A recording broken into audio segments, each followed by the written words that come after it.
Salut à tous et bienvenue sur cette chaîne où l'on explore les solutions concrètes pour vivre et surmonter les défis du quotidien. Sur cette chaîne, on aborde les thématiques suivantes: développement personnel, relations, réussite, ambition et bien d'autres sujets. Si ce sont des thématiques qui te parlent, qui te passionnent, abonne-toi pour ne pas manquer les prochains contenus. Si tu me découvres pour la première fois, je suis Junepa et avec toi aujourd'hui, je vais aborder dans cette nouvelle vidéo un nouveau thème, un thème passionnant, un thème dans lequel beaucoup de personnes se retrouvent, 10 solutions concrètes pour arrêter de réfléchir. Alors reste avec moi jusqu'à la fin parce que dans cette vidéo, je vais déjà te parler des raisons pour lesquelles on réfléchit beaucoup. Je te parlerai ensuite des conséquences de l'excès de réflexion ou l'overthinking. En troisième partie, je te parlerai donc des 10 solutions concrètes pour arrêter de trop réfléchir.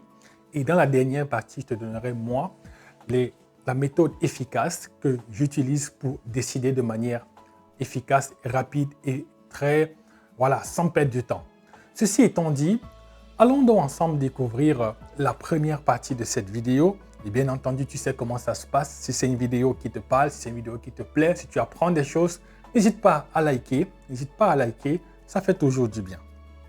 Alors dans la première partie, nous allons donc essayer de comprendre pourquoi est-ce qu'on réfléchit beaucoup. Il y a 3 raisons principales pour lesquelles on réfléchit beaucoup et dans cette partie, nous allons donc les découvrir. La première raison, c'est la peur de l'erreur. En fait, parfois on veut tellement tout prévoir, parfois on veut tellement éviter de faire de mauvais choix qu'au final, on se retrouve en train de trop réfléchir. À force de vouloir éviter de tomber dans un piège, de faire une erreur ou d'oublier quelque chose, on se trouve en train d'analyser tous les scénarios possibles. Ça, c'est la première cause pour laquelle on réfléchit beaucoup. La deuxième raison pour laquelle on réfléchit beaucoup, c'est le perfectionnisme. En fait, on cherche parfois à avoir des solutions parfaites, on cherche parfois à trouver la meilleure solution possible, celle qui, en fait, ne souffre d'aucune imperfection.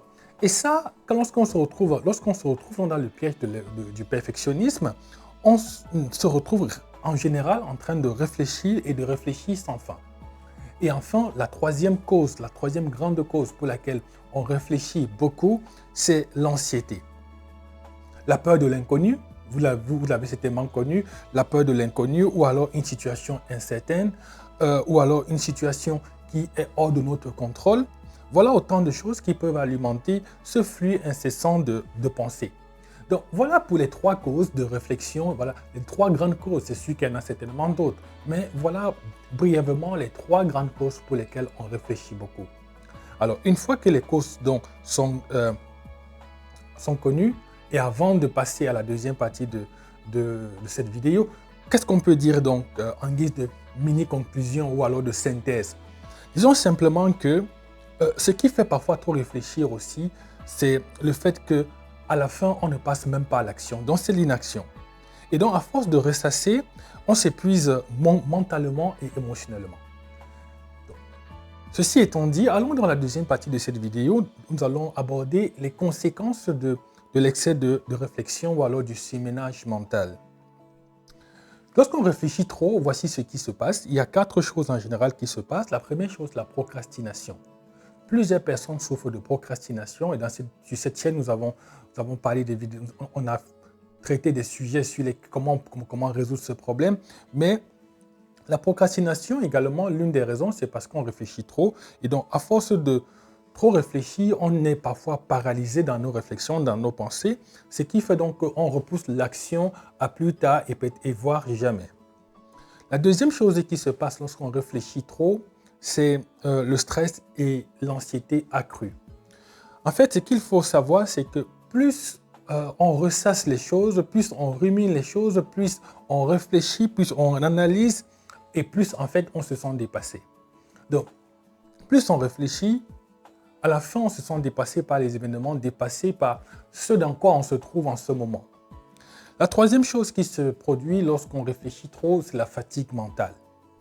Oui, le cerveau qui travaille en continu, un cerveau qui n'arrête jamais, qui ne se pose jamais, un cerveau qui est toujours en train de ruminer des choses, de ressasser des choses, à la fin, c'est un cerveau qui s'épuise parce qu'il dépense beaucoup d'énergie. Donc ça, c'est la troisième conséquence de l'excès de réflexion. Et la quatrième et dernière conséquence dont nous allons parler dans cette vidéo, c'est les relations impactées. En fait, trop réfléchi peut parfois rendre les interactions avec notre entourage plus compliquées, n'est-ce pas? Un peu plus difficiles, parce qu'en fait, on est toujours en train d'analyser chaque mot ou chaque geste. Donc, imaginez-vous en train d'analyser les mots ou les gestes des personnes qui vous entourent. À la fin, ça rend un peu les relations très difficiles parce que la moindre chose peut être interprétée d'une façon ou d'une autre manière ou d'une autre. Mais ne vous inquiétez pas, il y a bien des solutions, n'est-ce pas, pour sortir de ce cercle vicieux. Et c'est pourquoi nous allons donc attaquer la troisième partie de cette vidéo, le cœur même de cette vidéo, les 10 solutions concrètes pour arrêter de trop réfléchir.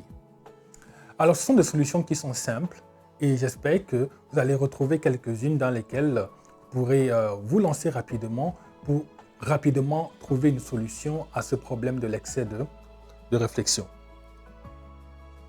La première solution que je vais donc proposer dans le cadre de cette vidéo, c'est identifier les pensées récurrentes.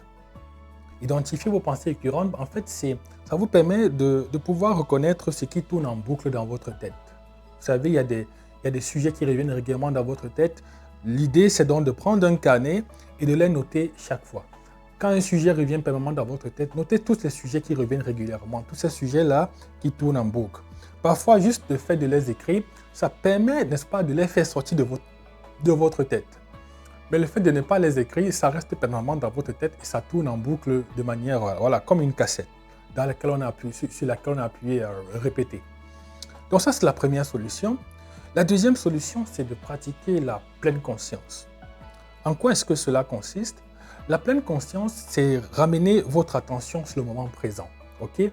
C'est vraiment de vivre le présent. Concentrez votre respiration, concentrez-vous sur votre respiration, sur les sons autour de vous ou alors sur ce que vous ressentez physiquement. Il n'est pas question ici de penser à ce qu'il y a eu hier, dans le passé, ce qu'il y aura dans le futur, non, mais vraiment de vous concentrer sur le présent. Alors, l'exercice que vous pouvez, par exemple, réaliser, c'est le suivant, c'est de prendre chaque jour 5 minutes, n'est-ce pas, pour réfléchir à fond, pour respirer à fond, j'allais dire, et observer les sensations que cela apporte dans votre corps, sur votre corps. Cela suffit en général pour calmer le flot de pensées qui est en train qui vous traverse en ce moment-là. La troisième solution, maintenant, c'est une solution, comme on a dit aujourd'hui, qui est pratique aussi, c'est de vous fixer une limite ou alors une limite de temps pour la réflexion. Donc, fixer une limite de temps pour réfléchir. Réfléchir, c'est bien, mais réfléchir à l'excès, ça nuit. À un moment donné, il faut s'arrêter de réfléchir et prendre une décision. Et donc, il faut savoir calibrer. Combien de temps, pour les petites décisions, par exemple, vous pouvez dire que je me fixe quelques minutes ou bien quelques heures, mais pour les grandes décisions, prendre quelques jours. Et quand ce délai est arrivé, mais vraiment, vous prenez votre décision et vous avancez. Donc, fixez-vous un temps limité pour réfléchir à un problème bien précis. 10 minutes pour les petits, n'est-ce pas, et quelques jours pour les grands. Et une fois que votre décision est prise, mais vraiment engagée, vous prenez votre courage à deux mains et avancez. La quatrième solution, c'est de passer à l'action. Passer à l'action, mais surtout rapidement. Pas passer à l'action dans un futur lointain, mais passer à l'action rapidement. Souvent, le simple fait de passer à l'action réduit les pensées excessives. Même un petit pas peut briser le cycle de la réflexion excessive. Donc, vous savez, en fait, c'est important de réfléchir, mais c'est mieux de passer rapidement à l'action parce qu'une fois que vous êtes dans l'action, ça arrête le flot de réflexion, vous arrêtez tout de suite de réfléchir et là, vous êtes dans le concret. Et ce concret vous aidera à voir si les décisions que vous avez prises sont bonnes ou mauvaises et comment vous ajuster. Donc, fixez-vous un temps de réflexion comme on a dit précédemment, mais ensuite, il faut passer à l'action rapidement. Passer à l'action rapidement, ça va stopper le processus de réflexion dans votre tête. La cinquième solution, c'est d'éviter les sources de surménage, de surcharge mentale. La cinquième solution, c'est éviter les sources de surcharge mentale. En quoi est-ce que ça consiste? Il faut réduire drastiquement les distractions inutiles. Par exemple, trop d'informations qui nous viennent des réseaux sociaux ou de l'actualité, ça peut nourrir notre tendance à trop réfléchir. Okay? Donc, toutes toutes les personnes, si vous avez autour de vous des personnes qui apportent en général des choses ou alors des nouvelles qui sont toujours anxiogènes, ou alors si vous êtes trop connecté sur les réseaux sociaux et que vous vous abreuvez, ou alors vous vous nourrissez de tout ce que vous lisez ou de tout ce que vous entendez sur la télévision, la radio ou sur les réseaux sociaux, sont autant de choses qui vont faire qu'à la fin, vous soyez en perpétuelle réflexion. Donc, il faut couper toutes ces distractions-là, toutes ces choses-là qui vont après déclencher une spirale de réflexion dans votre vie. La sixième solution maintenant, pour arrêter de trop réfléchir, c'est de recadrer rapidement vos pensées. Lorsqu'une pensée négative surgit, par exemple, demandez-vous toujours, est-ce que c'est vraiment vrai? Est-ce que c'est vraiment utile? Donc, essayez de les transformer rapidement en des pensées qui sont constructives. Quand les pensées négatives arrivent, tout de suite trouver le moyen de les transformer, ou alors de la transformer si c'est une pensée, en une pensée qui est constructive. Ça vous aidera à ne pas réfléchir, à ne pas tomber dans l'excès de réflexion, parce que vous avez la capacité de recadrer vos pensées. La septième solution, c'est de prendre soin de votre corps. Une bonne santé physique aide à calmer l'esprit. Et donc, faites de l'exercice, il faut que vous mangez également équilibré, faites attention à votre alimentation, on l'a déjà dit dans des précédentes vidéos, et dormez suffisamment. Ok? Ces simples habitudes ont un impact énorme sur votre santé mentale. Donc, on va peut-être se répéter, on va peut-être récapituler par rapport pour cette solution. Dormez bien, mangez équilibré, faites de l'exercice. C'est quelque chose qui vous aidera à prendre soin de votre corps et qui, in fine, aura un impact positif sur votre santé mentale en particulier. La huitième solution, c'est d'apprendre à lâcher prise. Une chose est sûre, c'est que vous ne pouvez pas tout contrôler sur cette vie. Vous ne pouvez pas tout contrôler sur cette terre. Ça, c'est impossible. Il y a des choses qui seront toujours dans votre zone de contrôle. Il y a des choses qui ne seront pas qui seront hors de votre zone de contrôle. Focalisez-vous, mettez votre énergie sur les choses qui sont sur votre zone de contrôle. Mais tout ce qui est hors de votre zone de contrôle, il faut lâcher prise, accepter les choses telles que se déroulent. Un exemple rapidement, vous n'avez pas de contrôle sur la météo, par exemple. Okay? Vous n'avez pas de contrôle sur la météo, mais vous avez le contrôle sur ce que vous pouvez, par exemple, manger. Donc, vous avez le contrôle sur votre façon de vous vêtir. Mais vous ne pouvez pas avoir de contrôle sur la nature. Okay? Donc, comment faire dans ce genre de cas? Acceptez que vous ne pouvez pas avoir le contrôle sur certaines choses. Vous libérez simplement d'une énorme pression mentale. Donc, de manière générale, examinez votre vie et focalisez mettez votre énergie sur les choses que vous pouvez contrôler, sur les choses qui sont dans votre zone de contrôle.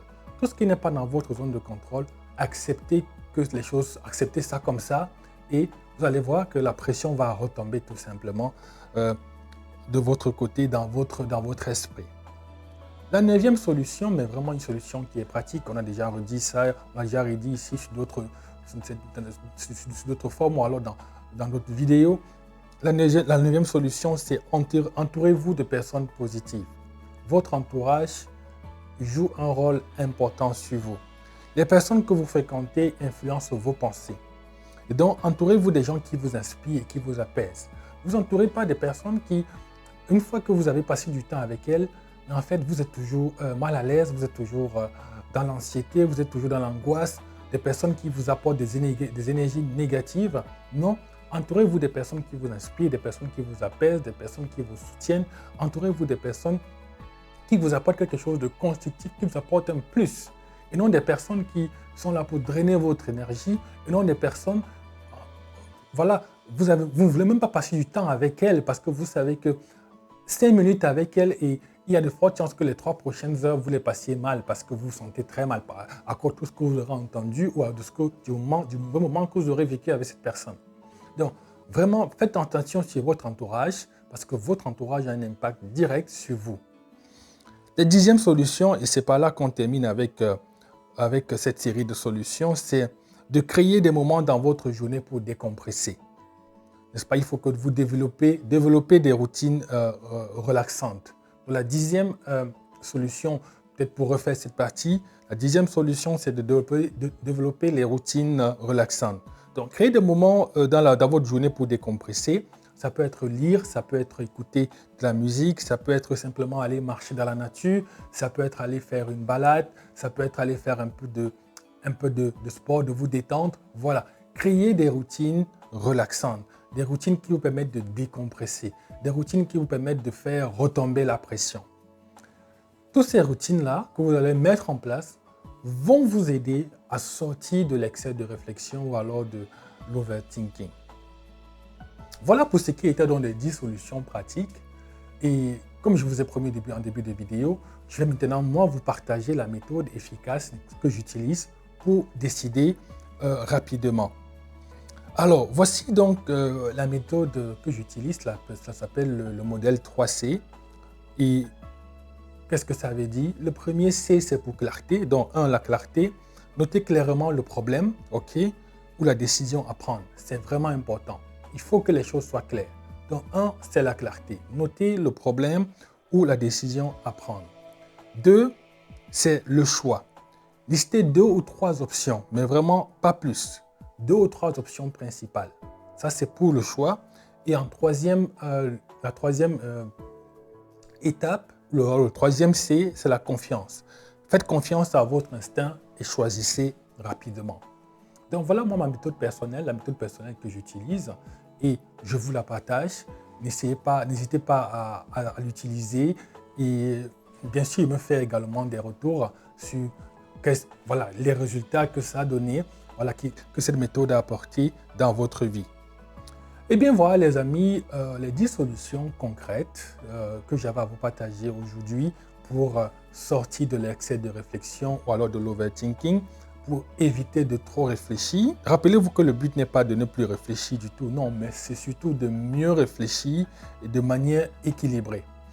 Alors moi, je suis curieux de savoir quelle est la solution ou alors l'astuce qui vous parle le plus, par laquelle vous allez peut-être commencer. Dites-le moi en commentaire, ça m'intéresse. Et une fois de plus, si cette vidéo vous a aidé, n'hésitez pas à liker, n'hésitez pas à laisser un commentaire. Ça fait toujours du bien. Et bien entendu, si vous connaissez une personne qui a besoin de ces conseils, n'hésitez pas également de lui partager la vidéo. Alors, merci d'avoir regardé cette vidéo. Prenez soin de vous. Et moi, je vous dis à très bientôt pour une vidéo inspirante.